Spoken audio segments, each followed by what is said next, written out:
Basically Hindi cinema से भी आप काम करके बेसिकली भोजपुरी फिल्मों में आए हैं, क्या बदलाव आपको फील होता है?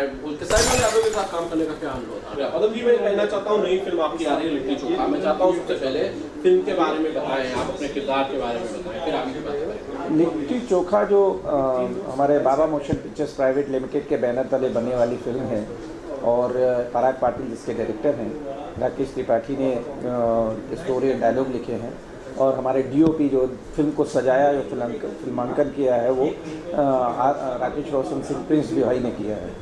ये फिल्म की खूबसूरती, सबसे बड़ी बात आपको बताएं तो ये सबसे अच्छी बात है कि ये मेरे नेटिव प्लेस, मेरी मातृभूमि, मेरी जन्मभूमि पर बनी हुई फिल्म है बुंदेलखंड की। बुंदेलखंड में ये मेरे ख्याल में अभी की पहली ही फिल्म है जिसको इस तरीके से सजाया गया है, संवारा गया है और उसमें उसकी खूबसूरती को दर्शाया गया है। ज़रूर अब जब ये पिक्चर रिलीज़ होगी तो निश्चित तौर पर आपको देखने को मिलेगा कि कितनी सारी संभावनाएं बुंदेलखंड क्षेत्र में हो सकती हैं।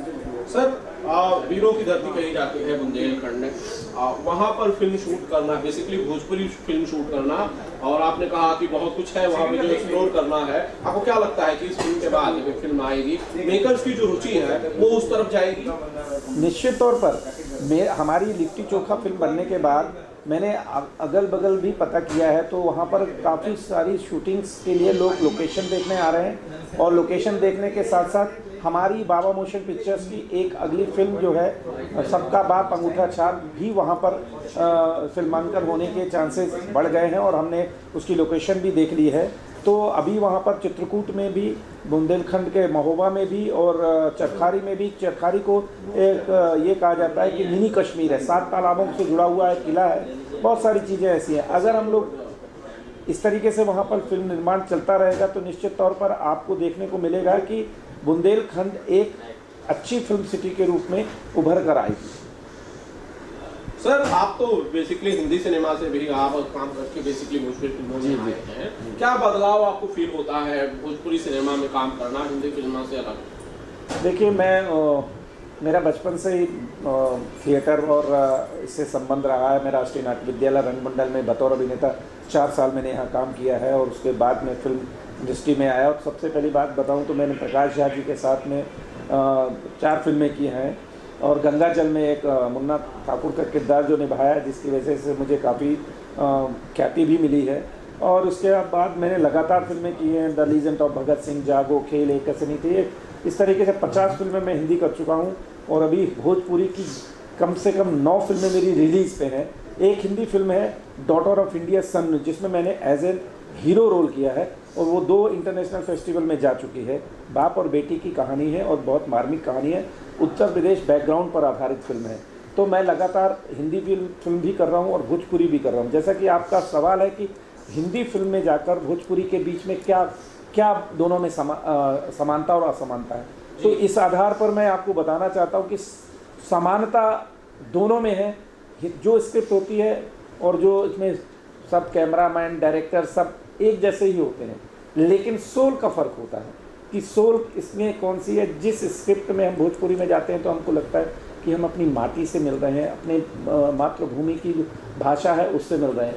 हिंदी भाषा हमारी भारत भूमि की पूरी सबकी भाषा है, कैनवास का फ़र्क है, लेकिन फिल्म में मेकिंग में कोई ज़्यादा अंतर नहीं है। वही भोजपुरी बनाते हैं, वही हिंदी बनाते हैं, कैनवास में कोई प्रॉब्लम नहीं है, सिर्फ एक माटी का और बोली का अंतर है। कहते हैं कि कोस में पानी बदले 4 कोस में पानी। तो अपनी लोकप्रियता अपने क्षेत्र की भाषा होती है तो लोग को बहुत प्रिय लगती है, तो सिर्फ इतना सा अंतर है। बाकी माँ और मौसी दोनों का अंतर है। तो माँ कहते हैं अगर वो हमारी वो है हिंदी है तो मौसी हमारी भोजपुरी है, सिर्फ इतना ही अंतर है। खेसारी लाल यादव के साथ काम करने का क्या अनुभव होता है? खेसारी लाल जी के साथ काम करने का आनंद ही होता है क्योंकि वो बहुत ही ऊर्जावान अभिनेता है और वो अपने साथ भी उतना न्याय करते हैं और फिल्म के साथ भी न्याय करते हैं और प्रोड्यूसर के साथ भी उतना ही न्याय करते हैं। क्योंकि उनके साथ हमारी पहली जो फिल्म बनी थी डमरू हमने मतलब इस तरीके से बनाई थी जिस तरीके का उसका नाम है, शिव का जो वाद्य यंत्र है जो उसको कहते हैं डमरू, तो वो फिल्म बिल्कुल शिव पर ही आधारित थी क्योंकि हमने वाराणसी में की थी और हर व्यक्ति ने उस शिव को अपने अंदर आत्मसात किया था। कहते हैं शिव है कण कण में विद्यमान, क्या हिंदू क्या मुसलमान। तो वहाँ पर जितने भी लोग थे, जितने भी वहाँ का कण कण शिव मैं था उस समय। और वो फिल्म मैंने एक केसारी लाल जी का खासकर जो आपने सवाल पूछा है उस पर जरूर कहना चाहूँगा, उसमें एक गाना शिव की और भक्त के ऊपर है। तो वो भक्त के प्रति जब उन्होंने गाना गाया था तो सचमुच में वो भक्त जैसे कहते हैं ना कि पत्थर को पिघला देते हैं, वो भाव के साथ, वो श्रद्धा के साथ। तो उस गाने में इन्होंने मुझे याद है वो गाना पूरा जब हुआ था, प्रचंड गर्मी थी लेकिन गर्मी की परवाह नहीं थी उनको, और जिस भक्ति भाव से उस गाने को गाया था, जिस अश्रुधारा जो प्रभावित होती थी वो हृदय से प्रभावित हुई थी, ग्लिसरीन से नहीं प्रभावित हुई थी। तो केसारी लाल की ऊर्जा, उनके कैरेक्टर के प्रति समर्पण, प्रोड्यूसर के प्रति जो उनका आत्मीयता होती है और डायरेक्टर को जो जिस तरीके से वो फॉलो करते हैं, और हर व्यक्ति के छोटे कलाकार से लेकर बड़े कलाकार के प्रति उनकी जो जागरूकता होती है उस पर वो विशेष ध्यान रखते हैं और उन सबका सम्मान करते हैं। इसलिए केसारी लाल जी के साथ हम लोग भी बहुत सहज और सरल हो जाते हैं, तो आनंद आता है काम के साथ। अच्छा, इस फिल्म में जो हीरोइन थी काजल राघवन, उनके बारे में आप क्या कहते हैं? काजल बहुत अच्छी अभिनेत्री हैं और स्वभाव भी उनका बहुत अच्छा है, क्योंकि मैं इनके साथ लंदन में भी काम कर चुका हूँ।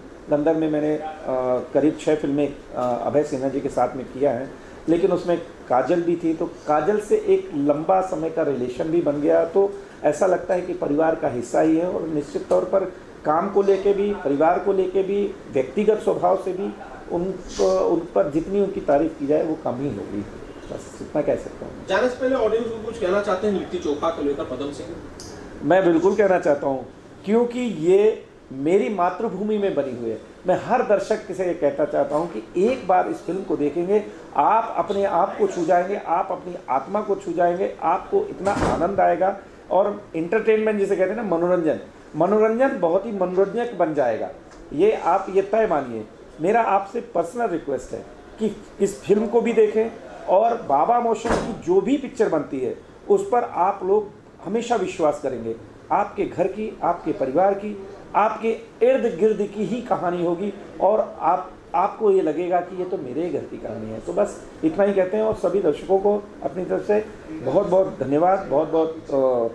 मैं अभी से धन्यवाद इसलिए दे रहा हूँ कि आप पिक्चर देख आएँ, उसके बाद देने से अच्छा है वो अभी आप मेरा धन्यवाद ले लें। तो उम्मीद करता हूँ कि आप लोग ज़रूर फिल्म को देखेंगे। Thank you.